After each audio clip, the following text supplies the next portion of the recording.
ಆಗಲಿಕ್ಕೆ ಆಗಲೇಬೇಕಂತ ಇವತ್ತು 13ನೇ ದಿನದ ಹೋರಾಟ. 13ನೇ ದಿನದ ಹೋರಾಟ ವಿಶೇಷವಾಗಿ ನಾವು ರಕ್ತದ ಮುಖಾಂತರ ಇವತ್ತು ರಾಜ್ಯಪಾಲರಿಗೆ ತಾವು ಅಂಕಿತವನ್ನು ಹಾಕಲೇಬೇಕಂತ ಹೇಳಿ ನಾವು ಇವತ್ತು ರಕ್ತದ ಮುಖಾಂತರ ಪತ್ರವನ್ನು ಅವರಿಗೆ ಕಳಿಸ್ತಾ ಇದ್ದೇವೆ.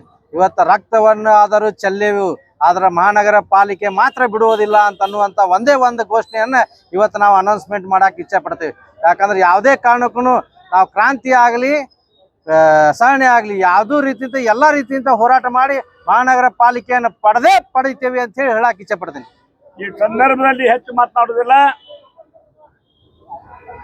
ಶಾಂತಿಯನ್ನ ಹೊತ್ತು ಸತ್ಯಾಗ್ರಹವನ್ನ ಮಾಡ್ತಾ ಇದ್ದೇವೆ.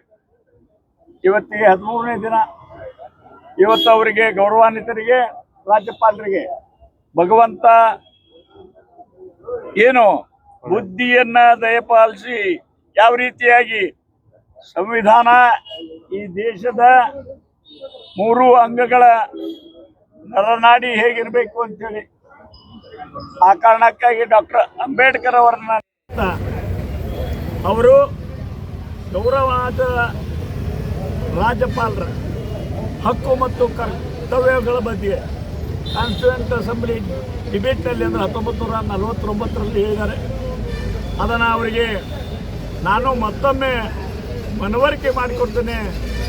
ನೋಡಿ, ಶಾಂತಿಯುತವಾಗಿ ನಡೆದಿದೆ. ಅವರು ತಮ್ಮ ಅಧಿಕಾರವನ್ನು ಉಪಯೋಗಿಸಿಕೊಂಡು ಇಲ್ಲಿ ಅವರಿಗೆ ಡಿಸ್ಕ್ರಿಷನಲ್ಲೇ ಅಲ್ಲ, ಇದು ಅವರು ರೂಟೀನ್ ಕೋರ್ಸ್ನಲ್ಲಿ ಮಾಡುವಂಥದ್ದು. ಯಾವಾಗ ಅವರು ಅಧಿಕಾರವನ್ನು ಟೋಟಲ್ ಡಿಸ್ಕ್ರಿಷನ್ ಯೂಸ್ ಮಾಡಬೇಕು ಅಂದರೆ ಎಮರ್ಜೆನ್ಸಿ ಟೈಮ್ ಅಥವಾ ಮೆಜಾರಿಟಿ ಯಾರಿಗಿದೆ ಅಂತೇಳಿ ಆ ಸಂದರ್ಭದಲ್ಲಿ ಆ ಜಟಿಲ ಪ್ರಶ್ನೆಗಳು ಉದ್ಭವ ಆದಲ್ಲಿ ಅವರು ಅದಕ್ಕೆ ಡಿಟೇಲ್ ಆಗಿ ಎನ್ಕ್ವೈರಿ ಮಾಡ್ಬೋದು, ಅವರು ತೀರ್ಮಾನವನ್ನು ತೆಗೆದುಕೊಳ್ಬೇಕು. ಇದು is a part and parcel of the system. ಒಂದು ಕಡತಗಳ ವಿಲೇವಾರಿ ಏನಾಗಬೇಕು ಆ ರೀತಿಯಲ್ಲಿ ಎಲ್ಲ ಇಲಾಖೆಗಳಲ್ಲಿ ಕಡತಗಳು ಹೆಂಗೆ ಆಗಬೇಕು ಕೂಡಲೇ ಆಗ್ತವೋ ಅದೇ ರೀತಿಯಲ್ಲಿ ಮಾಡಬೇಕಾಗಿತ್ತು, ಮಾಡಿಲ್ಲ.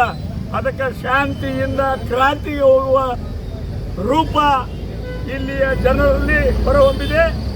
ಮನುಷ್ಯ ಬದುಕಲಿಕ್ಕೆ ಜೀವ ಇರಬೇಕು ಅಂದ್ರೆ ರಕ್ತ ಬೇಕು.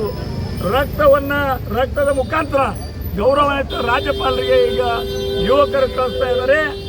ಇದಕ್ಕೂ ಎಚ್ಚೆತ್ತುಕೊಳ್ತೇವೆ. ಇದ್ರೆ ಶಾಂತಿಯು ಕ್ರಾಂತಿ ಆಗ್ತದೆ ಅಂತ ಈ ಸಂದರ್ಭದಲ್ಲಿ ಹೇಳಬಯಸ್ತೇನೆ.